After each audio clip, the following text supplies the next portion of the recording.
നമ്മുടെ മൈസൂർ ലാസ്റ്റ് യാത്രയാണ്. നമ്മൾ ബൃന്ദാവൻ ഗാർഡനിലേക്കാണ് പോകുന്നത്. അങ്ങനെ ഇതാ റൂമിൽ നിന്ന് ഓട്ടോ വിളിച്ച് ബസ് സ്റ്റാൻഡിലെത്തി.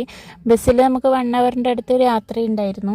അതുകൂടാതെ നമുക്ക് നല്ല ബ്ലോക്കും കിട്ടി. അപ്പോൾ നമ്മൾ വിചാരിച്ചതിനേക്കാളും നല്ല ലേറ്റായിട്ടാണ് അവിടെ എത്തിയത്. അതിനടുത്ത് വരെ ബസ്സും പോയില്ല. അപ്പോൾ നമ്മൾ ഇറങ്ങി നടക്കുകയാണ് ചെയ്തത്. കണ്ടില്ലേ, നല്ല തിരക്കായിരുന്നു. പാർക്കിങ്ങിനൊന്നും സ്ഥലമില്ലാതെ വണ്ടികൾ റോഡ് സൈഡിൽ ഇട്ടിട്ട് എല്ലാവരും ഇതുപോലെ നടക്കുകയായിരുന്നു. ഞങ്ങളത് ആ ഡാമിലേക്ക് എത്താറായിട്ടുണ്ട്. അവിടെ നിന്ന് അങ്ങോട്ട് ഒരുപാട് കടകളായിരുന്നു കേട്ടോ. ഇവിടുത്തെ ഏറ്റവും ഹൈലൈറ്റ് എന്ന് പറയുന്നത് ഇതുപോലെയുള്ള കടകളും ചീപ്പ് റേറ്റുമാണ്.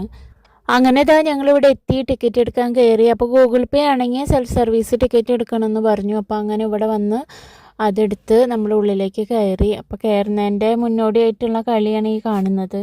ഉള്ളിൽ കയറിയപ്പോൾ വേറൊരു വൈബായിരുന്നു. എന്ത് ഭംഗിയായിരുന്നു കാണാൻ. ലൈറ്റിങ്ങും വാട്ടർ ഡാൻസും ആയിട്ട് എല്ലാം നല്ല സൂപ്പറായിരുന്നു.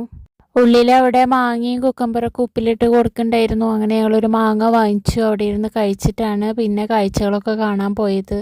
അങ്ങനെ അവിടെയൊക്കെ ചുറ്റിക്കറങ്ങി കുറച്ച് വീഡിയോസും ഫോട്ടോസൊക്കെ എടുത്ത് നിൽക്കുമ്പോഴാണ് മഴ പെയ്തു തുടങ്ങിയത്. അങ്ങനെ ഞങ്ങൾ വേഗം പുറത്തിറങ്ങിയിട്ട് നമുക്ക് കടകളിലൊന്നും കയറാൻ പറ്റിയില്ല. നല്ല മഴയായിരുന്നു. ഈ കാണുന്ന ചെരുപ്പുകൾക്കൊക്കെ ഉണ്ടല്ലോ 100 രൂപയാണ് കേട്ടോ ഏതെടുത്താലും. അങ്ങനെ ഒരു വിധത്തിൽ ഞങ്ങൾ ബസ്സിൻ്റെ അവിടെ എത്തിയപ്പോൾ ബസ്സിലാണെങ്കിൽ നല്ല തിരക്കായിരുന്നു ആൾക്കാർ കയറാൻ വേണ്ടിയിട്ട്. അങ്ങനെ നല്ല മഴയും കൂടിയായപ്പോൾ ഞങ്ങൾ അങ്ങനെ ടാക്സി വിളിച്ച് റൂമിലേക്ക് പോയി.